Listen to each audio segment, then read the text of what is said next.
Pessoal, faltam apenas 4 dias para encerrarmos o período de inscrições do Rumo a Valinor, nosso projetão de tudo do Tolkien e tudo sobre o Tolkien também. Estou pegando aqui os marcadores para mostrar para vocês. Lembrem-se de que quem participar do lançamento do Rumo a Valinor vai receber em casa esta caixinha contendo 12 marcadores exclusivos, ilustrados pela talentosíssima Ju Fiorese. São 12 marcadores aqui que você vai usar ao longo de todo o projeto, que vai ter uma duração média de 3 anos, tá, pessoal? Mas provavelmente vai passar de 4, talvez até 5. O que é que nós vamos fazer neste projeto? Nós vamos ler, como eu disse para vocês, toda a obra do Tolkien. O coração do Rumo a Valinor é a história da Terra-média. Esta coleção, pessoal, é composta por 12 volumes, só que nós teremos vídeos quinzenalmente sobre a história da Terra-média, ou seja, não há a menor necessidade de você comprar os 12 volumes agora. Você pode comprar apenas o primeiro box, que vai trazer os volumes 1 e 2. Para quem usa Kindle,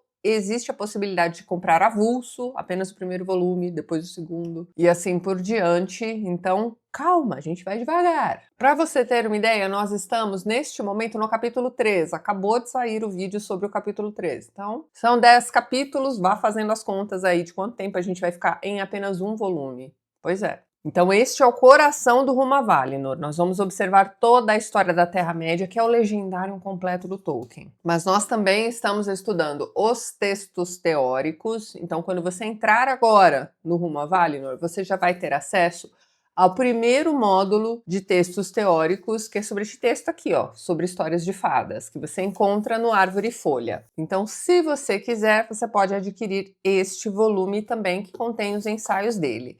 E nós também estamos lendo a biografia do Tolkien. Ah, mas você está fazendo isso tudo ao mesmo tempo? Basicamente, tá?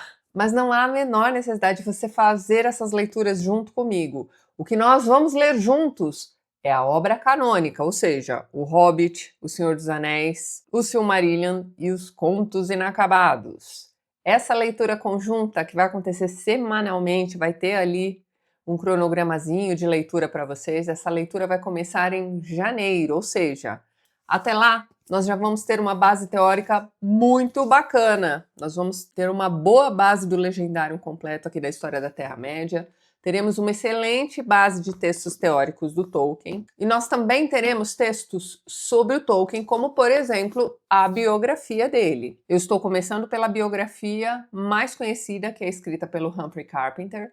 Então, se você quiser assistir apenas a playlist, sem fazer a leitura da biografia, fique à vontade. Agora, se você quiser, você pode ler junto com a gente também a biografia do Tolkien. Então, estas são as leituras teóricas, digamos assim, que estão acontecendo neste primeiro semestre do Rumo a Valinor, para que a gente entre na leitura ou releitura da obra do Tolkien mesmo, já com uma boa base de para onde o Tolkien estava indo quando ele começa a criar suas grandes histórias, que muitos de vocês não me enganam não, eu sei disso, muitos de vocês conhecem Tolkien apenas pelos filmes do Senhor dos Anéis, aquela trilogia do Hobbit que não é tão legal assim, aquele seriado que é menos legal ainda, tá? Então, se mesmo assim você já gosta pra caramba deste universo, por que não entrar no Rumo a Valinor e ler tudo com a gente? Nós não temos pressa, como eu disse pra vocês, este é um projeto que está em andamento já, então quando você entrar, já vai ter bastante conteúdo lá pra você aproveitar. E ele vai ter duração mínima de 3 anos e é um pagamento único. Então você pega este valor que você vai encontrar no site, que está aqui na tela, está na descrição do vídeo também e no comentário fixo, e divida aí por 3 anos, ou 4, ou 5. Você vai ver que no fim do dia você está pagando menos de R$1 por dia. Bom, enfim. E você ainda vai receber esses marcadores lindões em casa também. Só faltam 4 dias, pessoal. No domingo, dia 12, às 11h59, nós vamos encerrar as vendas do Rumo a Valinor. E nós só vamos reabrir no ano que vem, com reajuste de preço, veja bem. Então aproveite o preço de lançamento, entre agora, garanta sua vaga no Rumo a Valinor, você vai ficar com a gente até o fim do projeto com acesso vitalício. Então vamos supor que você não ficou com vontade de ler a biografia do Tolkien agora com a gente, não tem problema nenhum. Guarde essa playlist, um dia você vai sentir essa vontade e o material já vai estar lá disponível para vocês. Se seus filhos um dia quiserem ler o Hobbit, o material vai estar lá disponível para vocês. O acesso é vitalício. Então é isso, não deixe passar a oportunidade. Link na tela, link na descrição do vídeo e link também no comentário fixo. Nós nos vemos lá e não vão perder a oportunidade, hein? Olá! Bom, hoje então, dando continuidade ao nosso projeto de leitura literária da Bíblia, nós vamos conversar um pouquinho sobre a carta Gálatas. Mais uma carta de Paulo, hein? Dessa vez nós temos uma carta um pouquinho diferente. Essa é uma carta enviada para a Galácia, e aí aqui na minha Bíblia nós temos a informação de que a Galácia ficava na região centro-norte da Ásia Menor e era uma região colonizada por invasores gauleses. Então, numa dessas andanças missionárias do Paulo, ele estabelece essa igreja lá em Galácia também, e aparentemente estava tudo indo bem, né? Tava todo mundo seguindo ali a doutrina que estava se estabelecendo, tudo jóia, né? Só que surgiram também alguns mestres judeus. E eles tentaram, não exatamente atrapalhar o trabalho de Paulo, mas já atrapalhando mesmo assim, eles tentaram convencer aquelas pessoas de que eles não seriam salvos pela graça de Cristo, mas sim obedecendo à lei mosaica. Já vai mexer com Moisés aqui também, né? Pois então, os judeus seguem as leis de Moisés. E aqui nós, obviamente, não estamos falando apenas dos 10 mandamentos, nós estamos inclusive falando sobre os 5 primeiros livros da Bíblia, né? O Pentateuco. Muitos acreditam que esses 5 primeiros volumes foram escritos pelo próprio Moisés. Então é por isso que nós chamamos de leis de Moisés, leis mosaicas, porque elas viriam da própria pena de Moisés.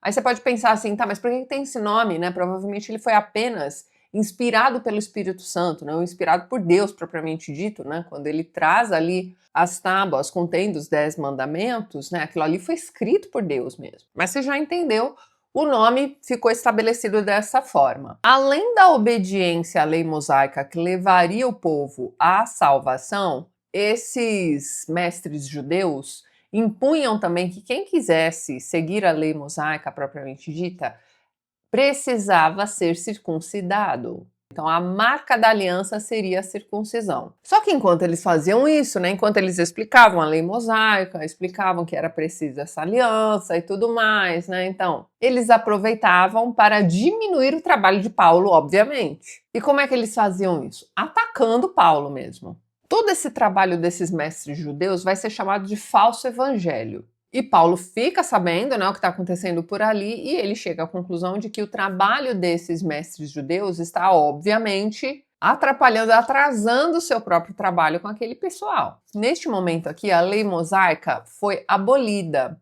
Então, assim, quando você lê lá Deuteronômio, principalmente cometendo o anacronismo, né, que é ler aquele texto antigo com os olhos de hoje, o que é uma coisa inevitável, né, para pensar.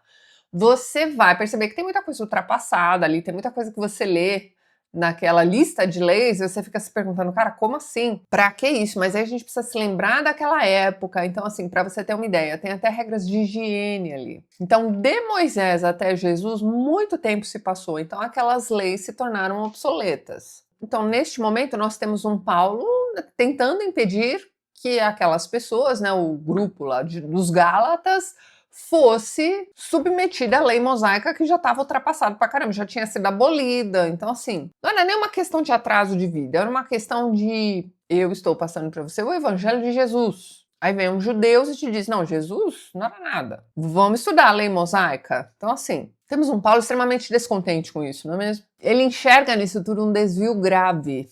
Então, ele precisa corrigir, já que já tinha uma galera fazendo circuncisão, enfim, então ele escreve esta carta. E ele já começa assim, ó, maravilho-me de que tão depressa passasseis daquele que vos chamou a graça de Cristo para outro evangelho. Para o Paulo, né, o fato dessas pessoas acreditarem nisso e terem feito a circuncisão é meio que uma negação da suficiência de Cristo.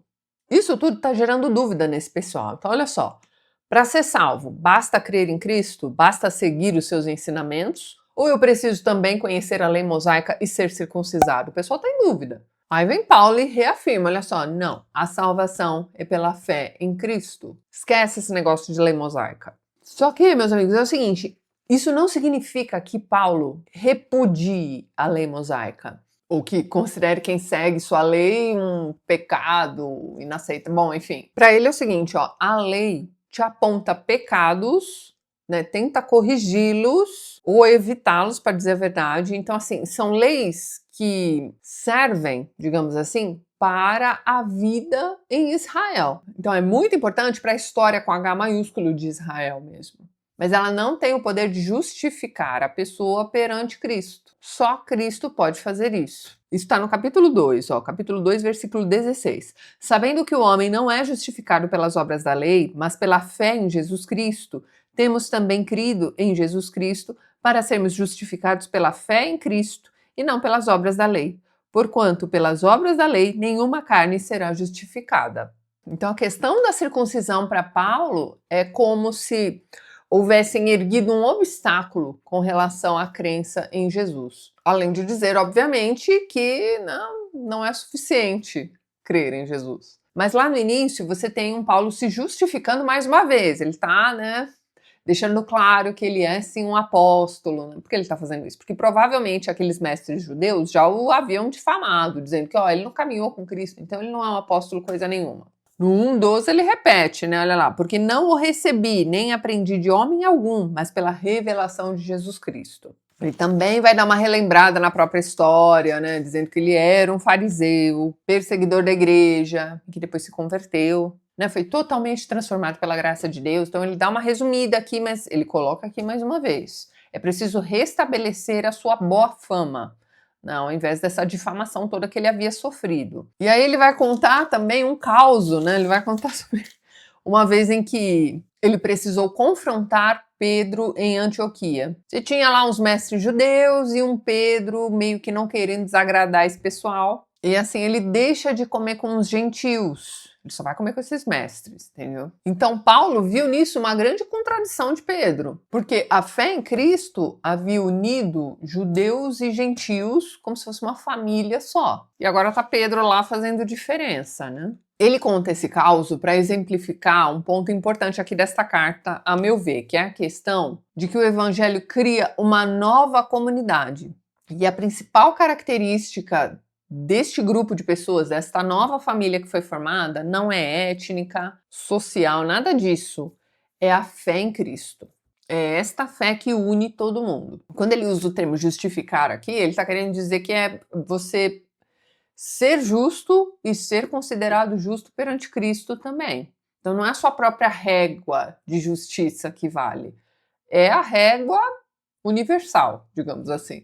E essa justificativa por Cristo, não se dá porque a pessoa seguiu direitinho lá Deuteronômio, entendeu? Mas sim porque Cristo morreu, para salvar todas aquelas pessoas também. E fé, neste contexto, não é apenas acreditar em ideias religiosas. É confiar em Cristo, unir-se a Ele e receber dele uma nova vida. Lá no capítulo 2, ele diz isso aqui, já estou crucificado com Cristo e vivo, não mais eu, mas Cristo vive em mim. Então, a salvação não é exatamente uma conquista humana, mas sim com a participação na vida em Cristo. Então, o cristão vive porque Cristo vive nele. Aí nós chegamos à função da lei, Nos capítulos 3 e 4, ele vai explicar de novo, o papel da lei de Moisés. Essas leis todas podem ser descartadas, enfim, abolidas de vez e nunca mais a gente vai pensar nelas. Não é bem assim. Ele vai se lembrar da história de Abraão e vai dizer que a promessa feita por Deus a Abraão veio antes da lei. Portanto, Abraão foi considerado justo pela fé e não por uma lei que ainda nem existia. Então, a base da relação com Deus está na fé e na promessa divina. A lei teve uma função temporária, pedagógica. Ela mostrou o pecado, guardou Israel também, cuidou de Israel, digamos assim, e preparou o caminho para Cristo. Mas com a vinda de Jesus, o que nós temos é uma troca de sistema, digamos assim, mais ou menos. Então, com a vida de Cristo, quem crê em Deus não está mais sob a lei como um sistema que define a relação com Deus. Isso era antigamente. No capítulo 3, ele diz isso aqui, de maneira que a lei nos serviu de tutor para nos conduzir a Cristo, olha lá, para que pela fé fôssemos justificados. Então foi um caminho percorrido. O que esses novos mestres judeus estão fazendo é tentar voltar para o passado. No capítulo 3 ele também diz isso aqui, não há judeu nem grego, não há servo nem livre, Não há macho nem fêmea, porque todos vós sois um em Jesus Cristo. Aqui ele não está dizendo que isso tudo deixa de existir socialmente falando. Ele está dizendo que as leis não determinam mais o valor, a dignidade ou o acesso de alguém a Deus. Então, crendo em Cristo, né, você tem judeus, gentios, todo mundo pertencendo à mesma família. Você tem escravos, você tem libertos, e eles têm a mesma dignidade espiritual. Homens e mulheres também compartilham igualmente a herança da promessa, mas todos eles estão vivendo sob Cristo. O último capítulo ele começa assim, ó: estai, pois, firmes na liberdade com que Cristo nos libertou, e não torneis a colocar-vos debaixo do jugo da servidão. Então foi para a liberdade que Cristo nos libertou. Meio óbvio, né? Mas enfim.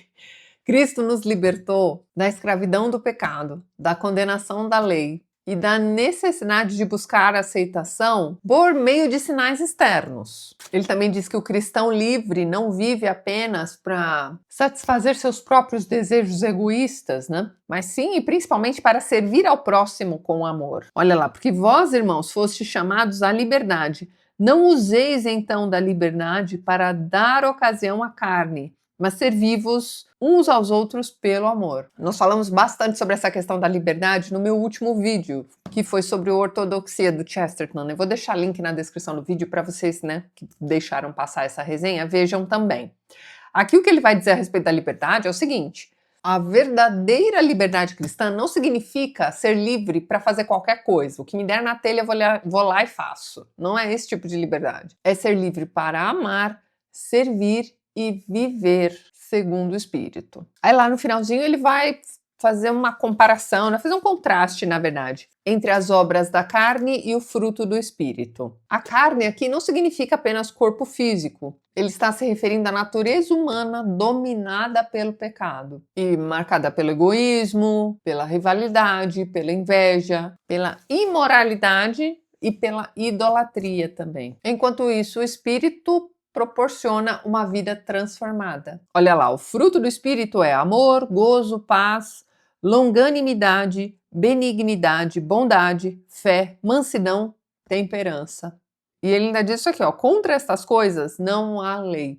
Então aqui Paulo está dizendo que você não pode ser transformado, principalmente moralmente falando, sem fé. É a vida de Cristo que deve oferecer a conduta, né? Então são aqueles ensinamentos que devem ser seguidos. E no sexto e último capítulo, aqui ele vai aplicar o evangelho à vida comunitária. Então é aquela coisa de que, né, na comunidade um vai puxando o outro. Então, ajudar quem caiu, ajudar a carregar os fardos dos outros, semear as boas novas e praticar o bem. Quase lá no finalzinho ele vai dizer isso aqui, ó: porque em Cristo Jesus nem a circuncisão nem a incircuncisão tem virtude alguma, mas o ser nova criatura. Então, para Paulo, o que define o cristão é essa transformação moral interna que vai acontecer. Então, a salvação e identidade do povo de Deus estão fundamentadas exclusivamente em Cristo. São recebidas pela fé, vividas na liberdade do Espírito e expressas com amor. O que Paulo está fazendo aqui no fim do dia é rejeitando qualquer coisa externa àquilo que Jesus pregava. Então, Cristo é o suficiente para a salvação. A pessoa é justificada pela fé e não pela sequência de eventos em que ela aplicou a lei mosaica. Em Cristo, né, crendo em Cristo, você elimina qualquer tipo de diferenças. Então, judeus e gentios fazem parte da mesma família. E a liberdade cristã deve ser vivida pelo Espírito e manifestada no amor. Então você vê, né, esses Gálatas estavam num processo de troca da liberdade em Cristo por um sistema de mérito religioso. Então ninguém é aceito por Deus por causa dos rituais, status social, etnia ou desempenho religioso. Não existe um sistema de pontuação. Nós somos aceitos pela fé em Cristo, que nos renova. Nós somos novas criaturas depois de aceitar Cristo. Então essa carta, ela tem assim uma cara até mais briguenta que as anteriores, se é que isso é possível, né? É porque aqui ele está deixando claro que ele está atacando seus adversários, que, segundo ele, estavam distorcendo a mensagem cristã. Assim, lá no capítulo 5, né, eu mencionei para vocês que ele faz uma diferença entre obras da carne e obras do espírito, né? Vamos fazer umas listinhas aqui, ó. Obras da carne seriam, então, a imoralidade sexual, impureza, idolatria, feitiçaria, inimizades, ciúmes e ira. Então, tudo isso é obra da carne. Mas tem mais, tem também discórdias, divisões, inveja, embriaguez, por aí vai. Agora, quais seriam os feitos do espírito? Aí nós temos ali amor, alegria, paz, paciência, bondade, fidelidade, mansidão e autocontrole. Resumindo, a verdadeira liberdade é viver guiado pelo espírito, levar adiante tudo aquilo que você está aprendendo por meio de sua fé. E ele encerra essa carta de um jeito bem interessante, né? Ali no 16 e 17 ele vai dizer o seguinte, ó: desde agora ninguém me inquiete, porque trago no meu corpo as marcas do Senhor Jesus. Vocês entenderam o que isso significa? Eu vou chutar aqui que seja aquela questão de que ele havia sofrido por Cristo e carregava essas cicatrizes. Só que aí a palavra que ele usa, né, que é marcas, no original seria estigmata. E essa palavra denomina um grupo de pessoas que, lá na Idade Média, apresentavam as mesmas feridas de Cristo.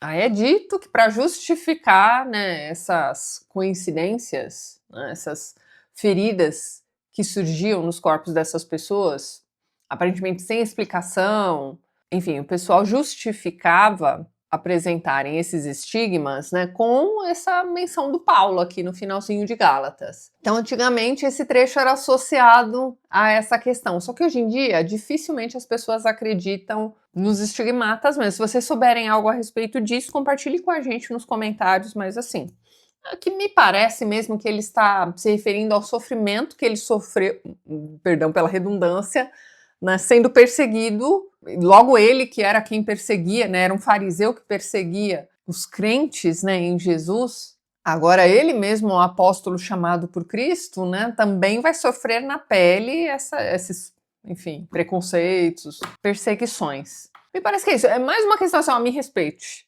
né? Olha o que eu passei para poder estar aqui orientando vocês. E mais uma vez nós temos um Paulo meio nervoso escrevendo esta carta, né? O que se entende, né? Que ele estava profundamente preocupado com esta doutrina, que estava sendo desviada lá em Gálatas, então, né, ele está dando ênfase, digamos assim, né? Já que é preciso acreditar, para ele é uma coisa básica, né? Que Jesus é o filho legítimo, é o divino filho legítimo de Deus.